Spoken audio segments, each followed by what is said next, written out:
Hi மக்களே, இது Thursday morning vlog. So இந்த விலாகில் வந்து என் பொண்ணு வந்து ஸ்கூலுக்கு போகிறது. ஸோ மார்னிங் 7 o'clockலேருந்து அவங்க வந்து 8:40க்கு ஸ்கூலில் இருக்கணும். ஸோ நான் வீட்டில் 8:30க்கெலாம் கிளம்புனா தான் 10 minutesல எடுத்துகிட்டு போய் விட முடியும். ஸோ 7 o'clockலேருந்து 8:30 அந்த 1.5 hourல வந்து எப்படி ஹரிபரியாக ஒர்க் பண்ணிடுறேன், அதுதான் இந்த விலாகு.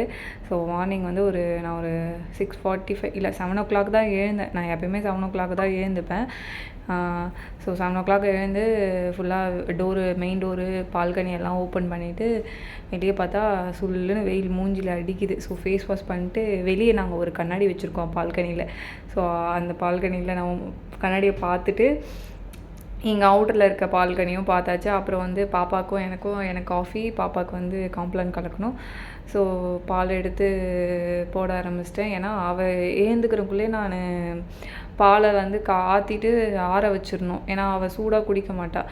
ஸோ கொஞ்சம் வெதுன்னு இருக்கணும். ஸோ அவள் எழுந்துக்கிறதுக்கு முன்னாடியே வந்து பாலை காய்ச்சிட்டு நான் காஃபி குடிக்கணும். ஃபஸ்ட்டு காஃபி குடித்தா தான் மைண்டு எனக்கு ஓடுமே, இல்லைன்னா ஒரு வேலையுமே ஆகாது. அம்மா வந்து ஒரு 10 days வந்து ஒரு 1 month கிட்ட கூடயே இருந்தாங்க. சடனாக 2 days பிஃபோர் தான் ஊருக்கு கிளம்பிட்டாங்க. அதோட ஷார்ட்ஸ் கூட நான் போட்டிருந்தேன். அவங்க இருந்த வரைக்கும் எனக்கு வேலையே இல்லை பெருசாக. அவங்களே எல்லா வேலையும் பார்த்துட்டாங்க. பாத்திரம் விளக்குறது, துணி காய போடுறது, சமையல் பண்ணுறது. சமையல் வந்து வீட்டில் இருந்தால் நான் தான் பண்ணுவேன். நான் ஆஃபீஸ் போயிட்டேன்னா அம்மா வந்து ஆஃப்டர்நூன் சமையல் பண்ணி வச்சுருவாங்க. மார்னிங் வந்து டிஃபன் செஞ்சு வச்சுட்டு போயிடுவேன். ஸோ இப்போ அவங்க போயிட்டனால எனக்கு அப்படியே கை உடஞ்ச மணிக்கு இருக்குது. அம்மா இருக்கிற வரைக்கும் எதுவுமே தெரியல, ஜாலியாக இருந்தேன். என் ஹஸ்பண்டே கேட்டுட்டு இருந்தான், என்ன உங்கள் அம்மா இருக்கனால நீ ஒரு வேலையை பார்க்குற மணிக்கே இல்லை, எல்லாமே உங்கள் அம்மாவே பண்ணுறாங்க அப்படின்ட்டு. ஆனால் இப்போ எங்கள் அம்மா இல்லாதனால எல்லா வேலையும் நான் பண்ணுற மணிக்கு இருக்குது. ஸோ அப்புறம் பாப்பாவுக்கு எங்களுக்கு பால் ஆற்றி வச்சாச்சு. ஹஸ்பண்ட் வந்து பால் சாப்பிட மாட்டார், காஃபி டீ எதுவுமே சாப்பிட மாட்டாங்க. அவங்களுக்கு வந்து சுடு தண்ணியில் வந்து ஓமம், வெந்தயம், அப்புறம் கருஞ்சீரகம் இது 3த்தையும் அரைச்சி சுடுதண்ணியில் போட்டு நல்லா கொதிக்க வச்சு தேன் ஊற்றி அந்த மாதிரி தான் அவங்க சாப்பிடுவாங்க. காஃபி டீ குடிக்க மாட்டாங்க. என்னையும் இதை சாப்பிட சொல்லுவாங்க. பட் எனக்கு அது பிடிக்காதனால நீங்கள் சாப்பிட்றதா இருந்தால் நீங்கள் சாப்பிடுங்க, உங்களுக்கு நான் செஞ்சு தரேன் அப்படின்னு சொல்லிட்டு அவருக்கு தனியாக இது வெந்தயம் அந்த சீரக தண்ணி ப்ளஸ் எனக்கு காஃபி, பாப்பாவுக்கு காம்ப்ளான். பாருங்கள், மார்னிங் எங்கள் வீட்டில் இருக்கிறதே 3 பேர், 3 பேருக்கு விதவிதமான மார்னிங் வந்து காஃபி டீ டைம் மாதிரி போயிட்டுருக்கு.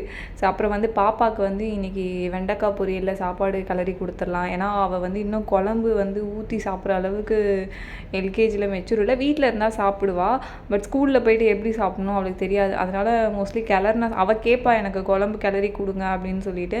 ஆனால் ஸ்கூலுக்கு போகிறவங்களே ட்ரை ஆகிடும். ஸோ அதனால் அவளுக்கு கிளறினா சாதம், முட்டை சாதம், கேரட் சாதம், பீட்ரூட்டு, வெண்டைக்காய் சம்திங் இந்த மாதிரி ஃப்ரை ஐட்டமாக இருந்துச்சுன்னா அதில் சாப்பாடை போட்டு பாப்பாவுக்கு கொடுத்துருவேன். நான் எப்பயுமே வந்து சட்டியில் தான் சாப்பாடு அடிப்பேன். இது ஸ்கூல் அவளுக்கு ஆரம்பித்ததுலேருந்து குக்கரில் வச்சா தான் டக்குன்னு ஆகுது. இல்லைனா அது வேகிற வரைக்கும் வெயிட் பண்ணிகிட்டே இருக்க வேண்டியதாக இருக்குது. அப்படியே சட்டியில் வடித்தாலும் கொஞ்சம் தண்ணியோடு இருக்கிற மாதிரிக்கு இருக்குது. நம்ம என்ன தான் வடித்தாலும் தண்ணியோடு இருக்கிற மாதிரிக்கு இருக்குது. அதனால் குக்கரில் வடித்தா கொஞ்சம் நல்லா இருக்குது சாப்பாடு. குக்கரில் சாப்பாடு வச்சுட்டு வெண்டைக்காய் போட்டுட்டு நான் பாப்பாவோட யூனிஃபார்ம் அயன் பண்ண வந்துட்டேன்.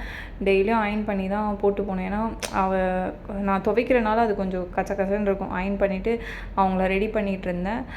அவங்க அப்படியே ஒரே டிவி பார்த்துட்டு அதில் பாட்டு வேறு ஓடிட்டு இருந்துச்சு, விஜய் பாட்டு. அவங்களுக்கு பிடிச்ச பாட்டெல்லாம் ஓடிட்டு இருந்தனால நான் பண்ணுறதே பார்க்கல, டிவியே பார்த்துட்டு இருந்தான்.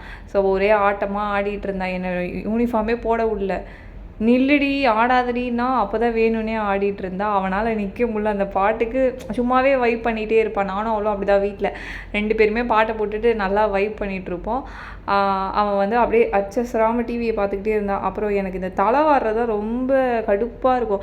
ஸ்கூல் டைம்லலாம் வந்து வீட்டில் இருக்கப்பெல்லாம் கொஞ்சம் நல்லா டீசெண்டாக வர்ற மாதிரி இருக்கும். ஸ்கூல் டைமில் இவன் மண்டே இப்படி ஆட்டுவா. டைம் வேறு ஆகிட்டு இருக்குமா, நான் கத்திக்கிட்டே இருப்பேன், டைம் ஆகுது. அவங்க ஸ்கூலில் கொஞ்சம் லேட்டாக போனால் கூட வெளியே வந்து ப்ரேயரில் நிற்க வைப்பாங்க. இவங்களோட சேர்த்து என்னையும் நிற்க வைக்கிறாங்க. ப்ரேயர்லாம் முடிஞ்சதுக்கப்புறம் தான் உள்ளேயே ஸ்டூடெண்ட் அலோவ் பண்ணுறாங்க.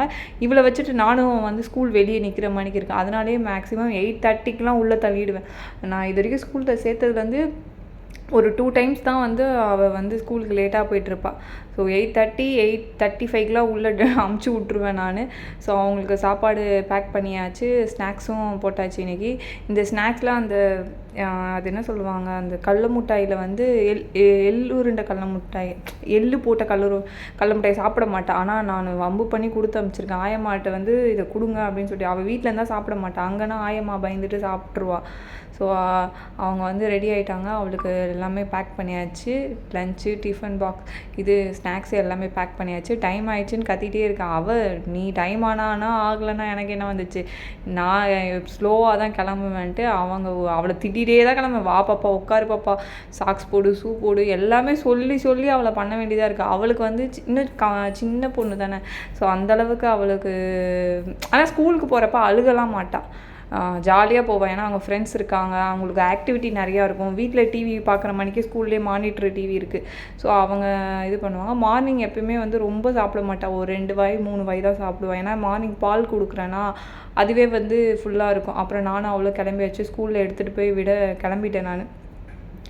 இவளை இறங்கி சீக்கிரமாக போடினாலும் போக மாட்டா, என்னையும் போக விட மாட்டா. போயிட்டு என் வண்டியை எடுத்துகிட்டு ஸ்கூலுக்கு போகணும், டைம் ஆகிடுச்சு அப்படின்னு கத்திக்கிட்டே கிளம்புனேன். டைம் ஆகிடுச்சு, வா அப்படின்னு சொல்லிட்டு அவசர அவசரமாக கூப்பிட்டு போயிட்டுருந்தேன் ஸ்கூலுக்கு.